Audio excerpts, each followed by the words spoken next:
Hello, dear viewers, and welcome to a new edition from our program Africa Today.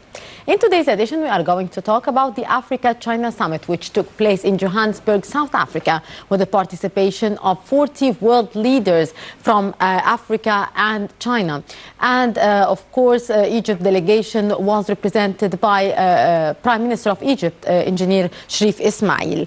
The Chinese President Xi Jinping told African leaders his country would pump 60 billion US dollars into development projects, cancel some debt and boost agriculture under a 3-year plan that will extend Beijing's influence in the continent. The details follow.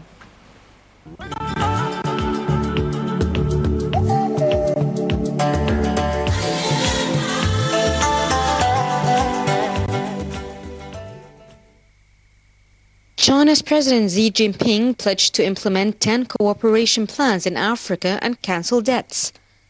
He said that to ensure the successful implementation of these 10 cooperation plans, China has decided to provide a total of 60 billion US dollars of funding support. Xi was speaking in South Africa's capital, Johannesburg, at the summit of the Forum on China-Africa Cooperation. He also said China would not interfere in African countries' internal affairs, a stance that drew applause from leaders such as Zimbabwe's Robert Mugabe, who has faced Western criticism of their human rights record. China has irked some Africans in the past for using Chinese firms and labor to build state-funded roads and railways in Africa while buying up commodities and leaving little for local economies, an image Xi was keen to change during the 2-day conference in South Africa that ended on Saturday. Despite its own slowing economy, Xi said China would step up investment in factories manufacturing goods for export in Africa, in addition to building roads, ports and railways on a continent long seen as a major commodity source for China. South African President Jacob Zuma, co-chair along with Xi of the summit, said African countries needed Chinese help to process their abundant natural resources, which he said had made the continent vulnerable to exploitation in the past. Analysts said China's approach confirms its long-standing agenda on the continent despite the economic difficulties facing the Asian giant. According to China's state news agency Xinhua, China is Africa's largest trading partner, and the trade volume between them amounted to 220 billion US dollars in 2014. China's Commerce Ministry said last month Chinese direct investment in Africa fell some 40% in the first half of 2015 to 1.19 billion US dollars due to declining global prices of the commodities the continent produces.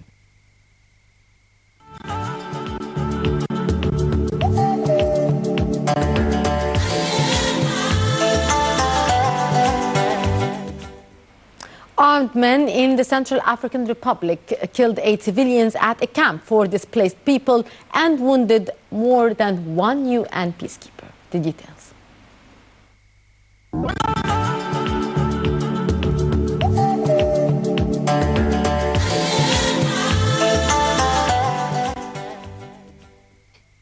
Latest violence incidents in the Central African Republic, 8 civilians at a camp for displaced people were killed and 1 UN peacekeeper was wounded by gunmen during the weekend. The UN says 5 of the rebels from the Seleka coalition that attacked the IDP camp were killed and wounded.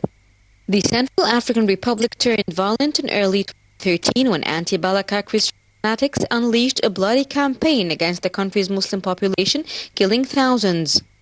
The latest attack took place in Gangbu, about 60 kilometers south of the central town of Bambari. The UN mission in the Central African Republic, MINUSCA, reports that over the past couple of days, several incidents involving anti-Balaka and ex-Seleka groups on Bambari have raised tensions in the town. Pope Francis visited a mosque in the capital of Oman.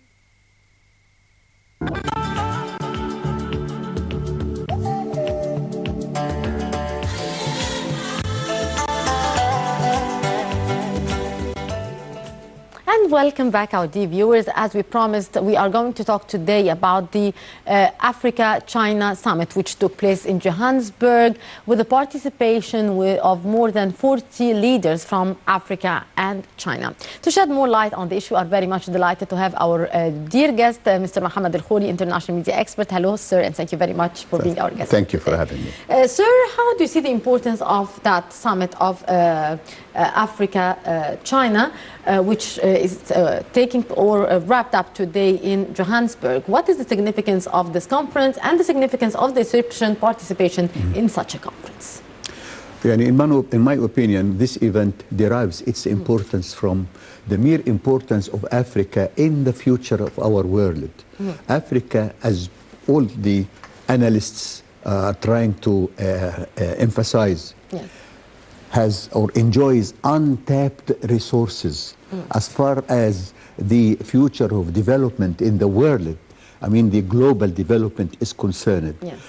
When the leaders gathered together in Paris the other day, they talked about what? They talked about two things. The untapped energy, which is the renewable energy and the sustainable energy.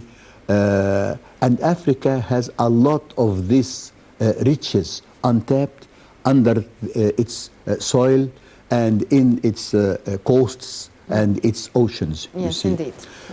And it is a very attractive thing which attracted my attention, that Africa, the last conference which you were talking about in Johannesburg, it's a part of three-dimension events.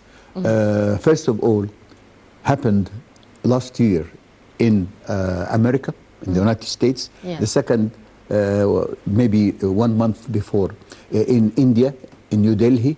And the third now is in Johannesburg. This means that even a big country like the United States is much more concerned about its future relations with Africa.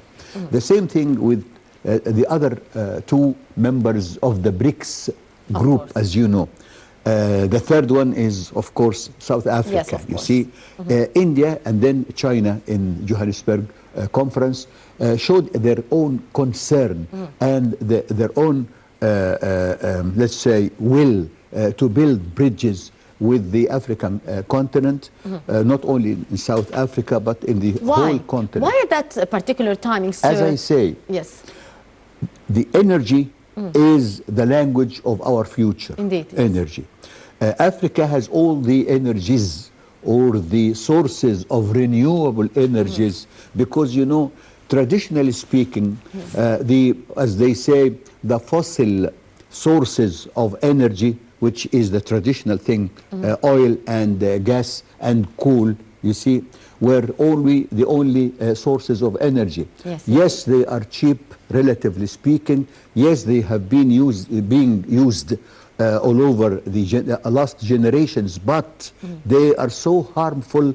That's because, as you know, the carbon emissions, which are transferred to the atmosphere, and then they are much more reflected in our life, the pollution, especially of our air, and then the health hazards to all humanity. But now, if you talk about the sun, the solar energy, if you talk about the wind energy, if you talk about the the water energy, Yes. you see, and the falls and all these things, we find all these resources in abundance and sometimes untapped in the African continent. Yes. They were untapped because of the underdevelopment state or condition of the African continent, you see. So the good thing or the attractive thing that two of the fast developing countries, especially, as I said, India and then China, they came from the farthest east side of the of the world to Africa to do a lot of business. In the same time, the good thing also is that the Chinese in particular were smart enough to be aware of what I call the imperialistic legacy, which was done and committed by the colonial the era. West, the colonial period. Yes. So they were aware of this thing, and so they established what they called joint ventures with the Africans, that we are partners. I didn't come from China to be an occupier or a new or to establish. Or to use your resources Yes, anymore. there is no Well, neo-colonialism. it was the case before, sir, with the West, with the United States. It was the strategy of It using is, the natural but the resources. strategy were just to exploit Yes. everything in Indeed. Africa, you see, and even exploit the manpower in Africa, very cheap and very available, you see. But the Chinese, when they came, most of their work was, as I said, joint partnership. ventures. You Kind see, of partnerships. yeah, we are partners and we can do business with each other. In the same time, Africa has cheap manpower.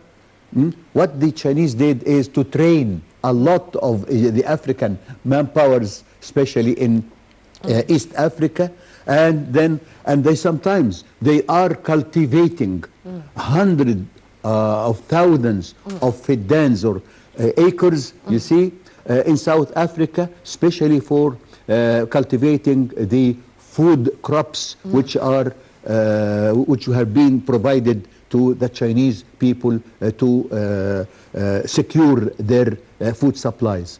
All these things, Yes. in my opinion, are just lessons to be learned by whom? By Egypt in particular, and by the North African countries, mostly Arab countries, in order to recommunicate. Because we have, in my opinion also, a positive legacy which is related to the 60s, when Cairo in particular was the beacon of the independence and national liberation movements at that time. I think the older But generation... sir, Yeah. and sorry for interruption here, do Yeah. you believe that Egypt could actually regain its position and role in Africa concerning the investment, concerning being one of the main pillars of the African continent? Politically speaking, yes. But it needs a new vision. The first thing in this new vision is you have to speak the language of the 21st century. Because the language of the 60s, you see, have been forgotten now. Of course. No longer. They don't have occupation, they don't have Western influence as it used Time to has be. changed. Everything has changed. Indeed. Even the language of communicating with the new generation of African leaders has changed. Of course. Don't speak the old language, you see, and try to tap the remains of this legacy, of this past.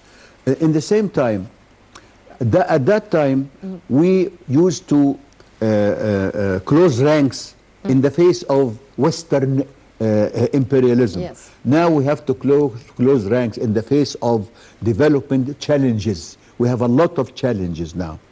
In the same time, I think we have to exploit or to invest our legacy as Egyptians or as Africans, which have been the language of that time, the 60s and the 70s. Yes. We have other things in common.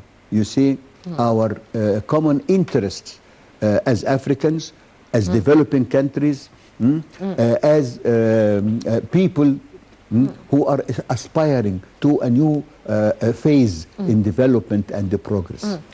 Sir, during his speech before the summit, His Excellency Prime Minister Sharif Ismail said that we have to unite in order to face the challenging facing us, which is the economic and security challenges. How do you see that?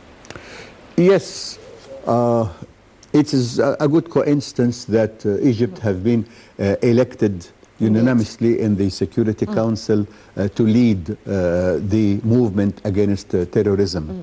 And I think now, in the light of the incidents and tragedies which took place recently, In the whole world, unfortunately. yeah, so I think we have to talk to these people saying that no one is immune against the tide of or the curse of terrorism. Either America or Europe or Africa, and you know, very near to South Africa and to the Southern Africa people, there is what's going on every day in Nigeria, for example, at Boko Haram. What happened in the in Chad, and I mean, yes, Somalia, in Chad. You see, so I think we have to impart on our African companions, you see, comrades, that we have to collaborate, we have to close ranks in order to face the curse of terrorism. It is not a military thing only. It is a kind of, it covers the fields of education, media, and in the same time, we have to establish a new relationship which is much more intimate, talking the language of our interests in the present and in the future. That's the only way in order to regain what we had in the past and invest this in order to succeed in the future. Mr. Mohammed, to what extent Egypt could be a gate for China in order to enter and explore and continue its investment in Africa? Realistically speaking, Egypt will no longer be a gate because China is already there. China, in my opinion, exploited the Egyptian absence, the absence of Egypt. During the past 4 years. During the 30 or the maybe, the last 40 years. Long absence.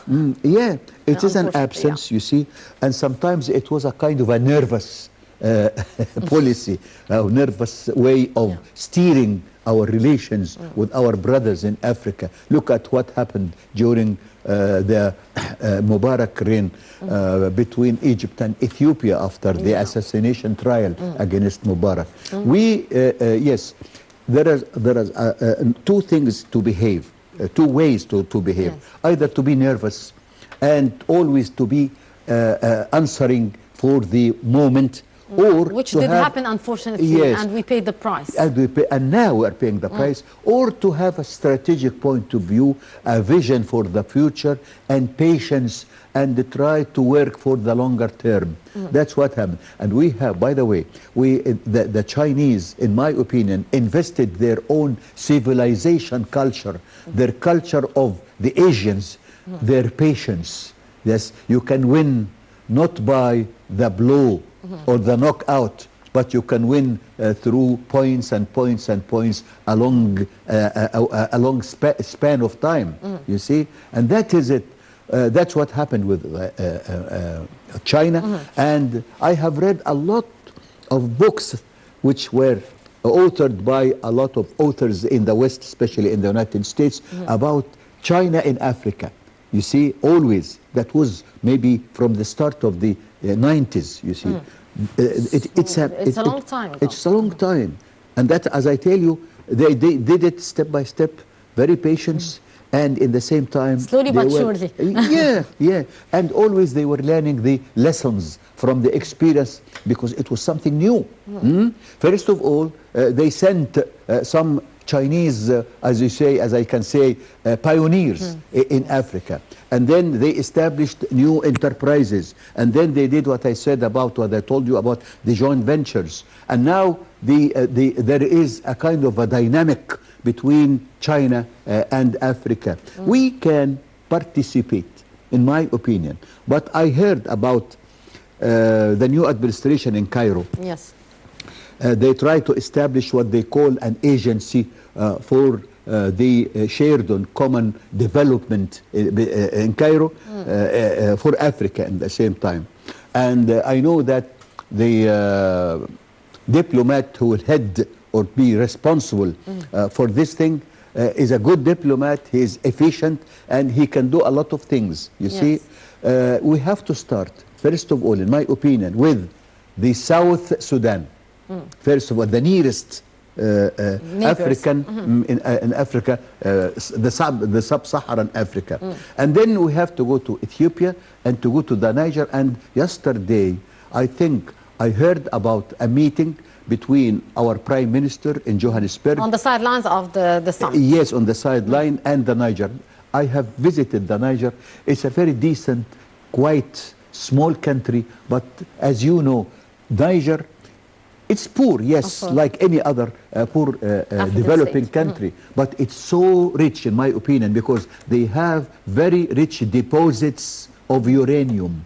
Uranium is a precious material which is used, as you know, in the nuclear industries, either for peace or for the other purposes. Therefore, I think, and it's an Islamic, by the way, an Islamic country, you see, at the farthest west of the continent, overlooking the Atlantic Ocean. We have to try to invest our potentials there. Our potential are in Africa.